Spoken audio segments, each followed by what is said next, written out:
Buen día. Muy bien. Vamos de inmediato, ya lo tenemos en enlace también, gracias a producción, para conversar sobre los mismos temas también. Y ya está en línea, sabemos que sus tiempos están limitados, le pedimos disculpas por los minutos a Carlos Eduardo Aramburú,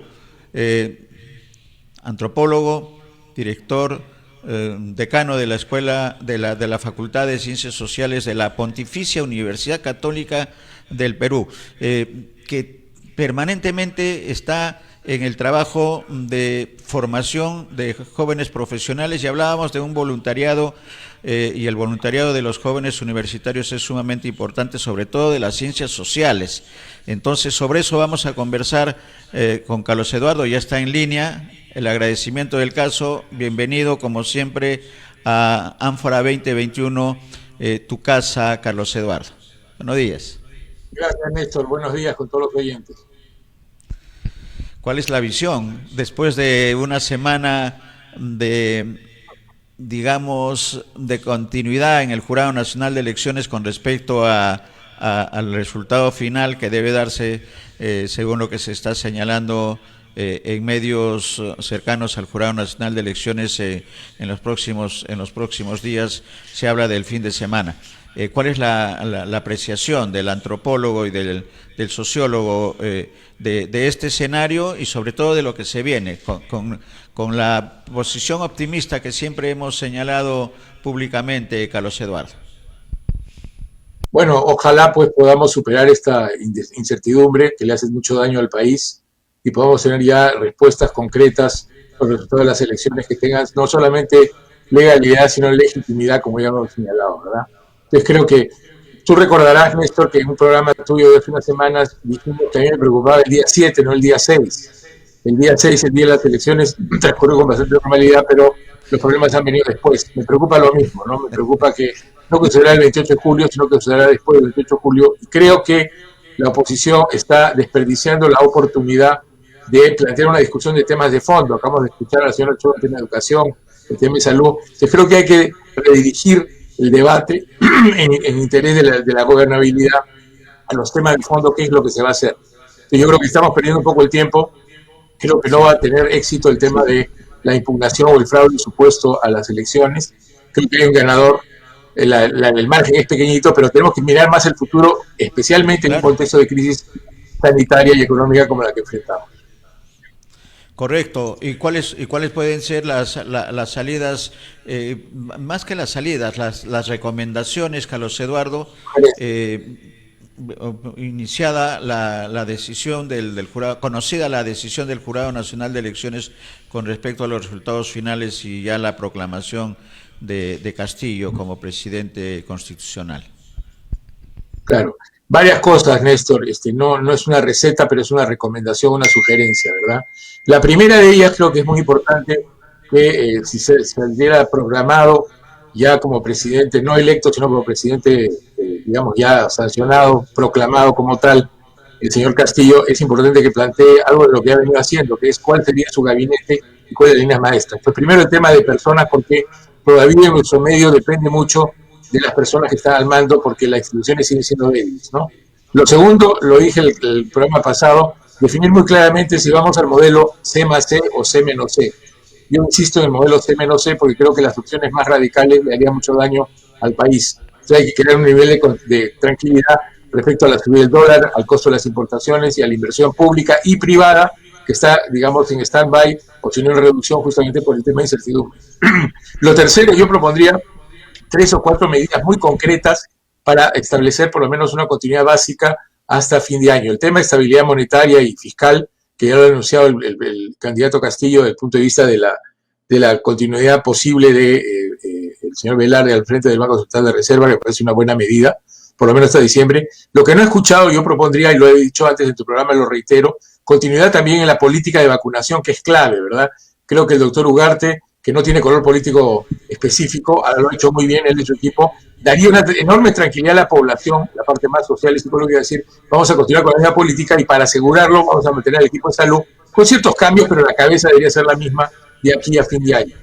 Creo que al mismo tiempo hay que anunciar dos cosas me parecen urgentes. El tema de educación, empezando por la vacunación de maestros y retomar las clases rurales, como les he anunciado, pero también empezando en las clases urbanas. Plantear el tema de voluntariado, que después podemos tratarlo, si te parece, a través de los mejores estudiantes de los últimos ciclos, como algún tipo de incentivo.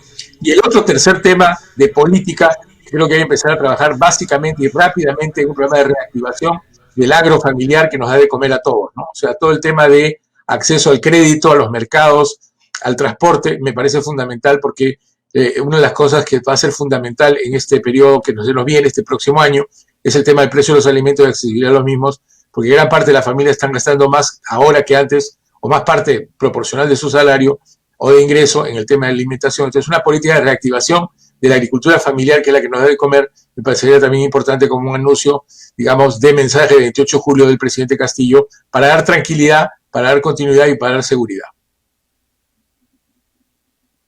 Sí, esos creo que son los, digamos, los retos urgentes e inmediatos, Carlos Eduardo, ¿no? El otro tema que quisiera también tu comentario es con relación a lo que acaba de decir Olenka Ochoa, ¿no? La consultora internacional en temas de desarrollo humano, de que primero la composición de los ministros en este escenario ya después del 28 de julio, pero se tiene que conocer antes la composición de los ministros. ¿Qué ministerios tendrían que ser los claves en estos 6 meses iniciales del 2021, además en el escenario del Bicentenario, considerando la situación de la pandemia, del sector educación, el sector productivo, que también está bastante afectado?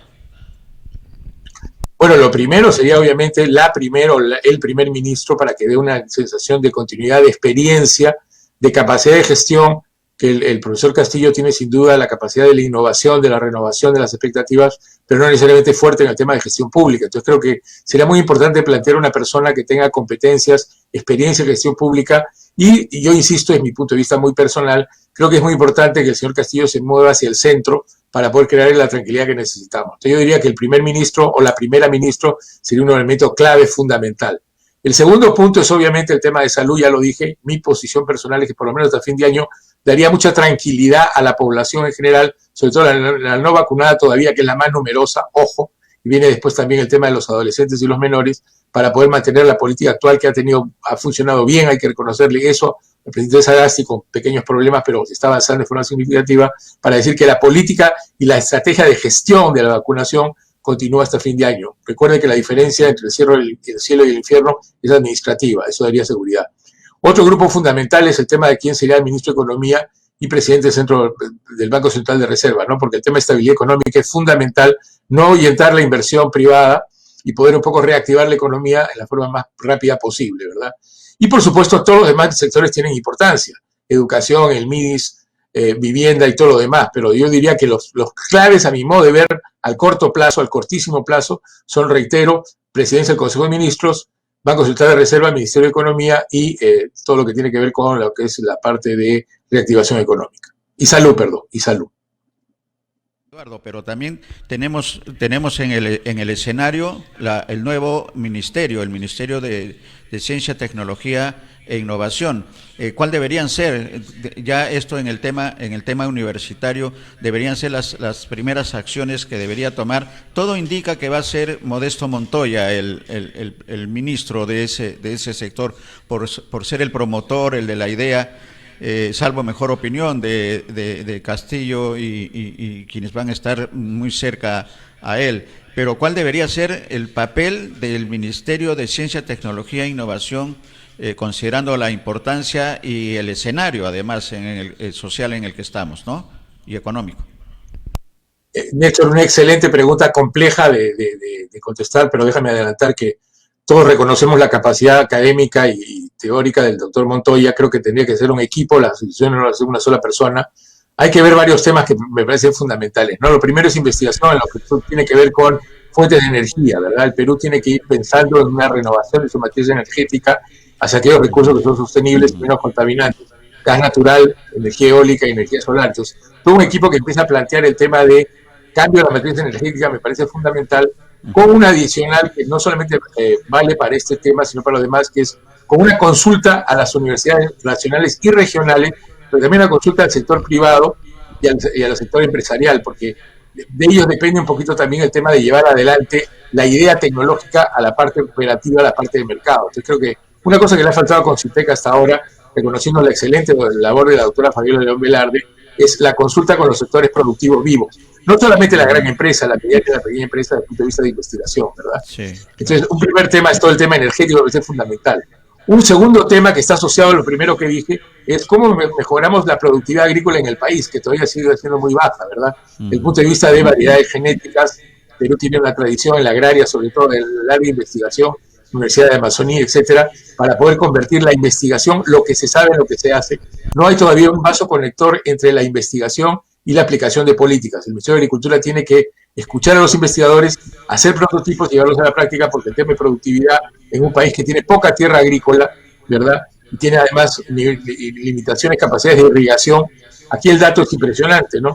92% del agua dulce que hay en las cuencas del Perú se van a la Amazonía, cuando el tema básicamente es la irrigación de la sierra en la franja occidental y de la costa. Entonces el tema de irrigación, por ejemplo, es un tema fundamental desde el punto de vista de aumentar la productividad.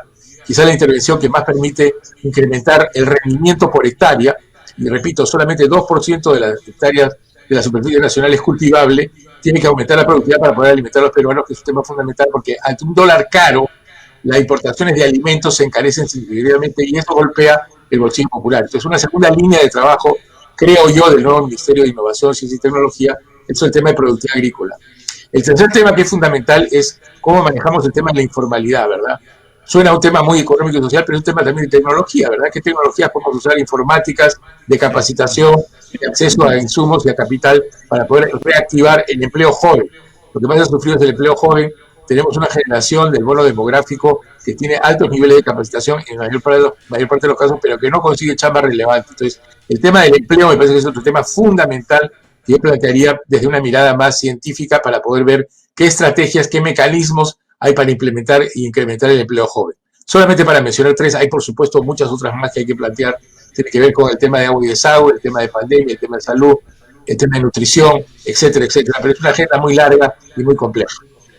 Sí, y felizmente para nosotros como los comunicadores y para los investigadores como es tu condición, Carlos Eduardo, es que hay siempre problemas a los que hay que darle solución y eso resulta sumamente importante en los dos escenarios, la comunicación nuestra, la difusión.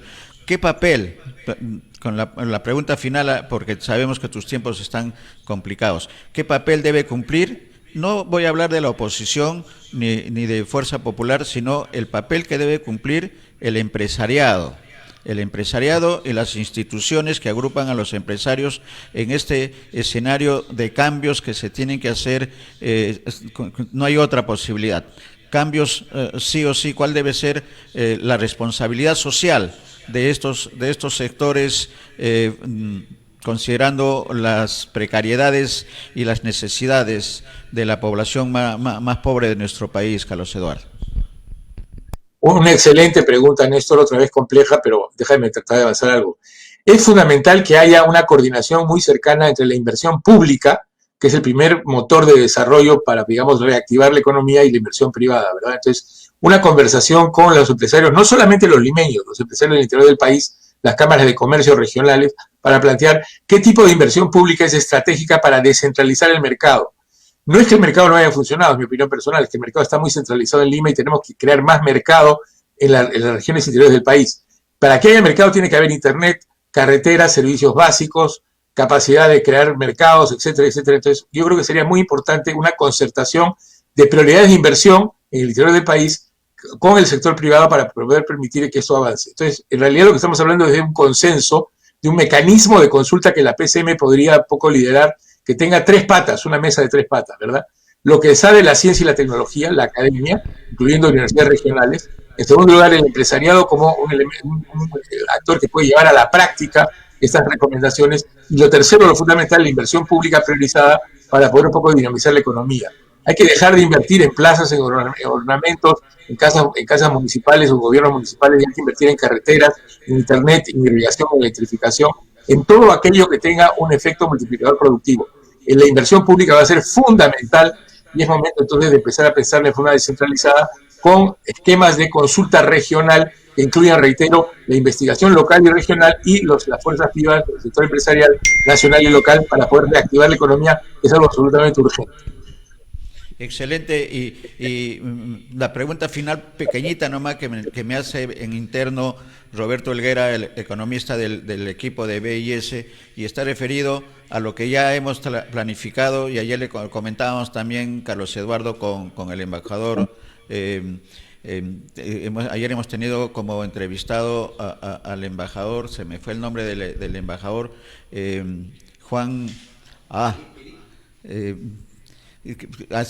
me voy a acordar en algún momento. Hacíamos la siguiente reflexión y Roberto me hace recordar.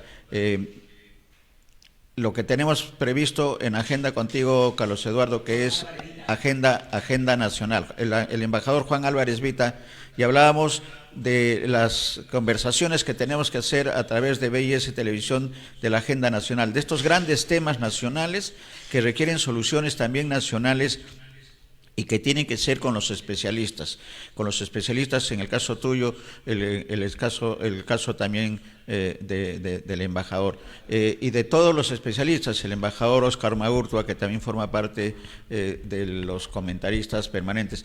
Hay un reto y hay un tema que queda como tarea, como siempre, Carlos Eduardo, de activar este tema de los temas nacionales en producción. Ya lo estamos trabajando, ya estamos viendo la parte televisiva, pero la parte de contenidos tenemos que trabajarla en algún momento contigo, con el embajador Álvarez Vita, con el embajador Oscar Maurtua, con los otros investigadores que también están en torno a esta preocupación.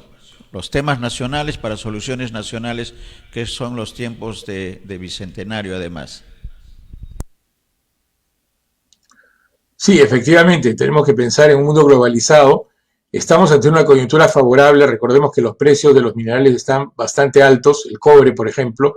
Hay que aprovechar esa posibilidad para reactivar una serie de proyectos que están todavía durmiendo el sueño de los justos, ¿verdad? Ajá. Y eso tiene que ver con el tema también de la agenda global de qué quiere lograr el Perú a nivel de internacional. Tenemos que reactivar turismo a mediano plazo. Ese es un recurso que permite descentralizar y distribuir ingresos mucho de forma más activa.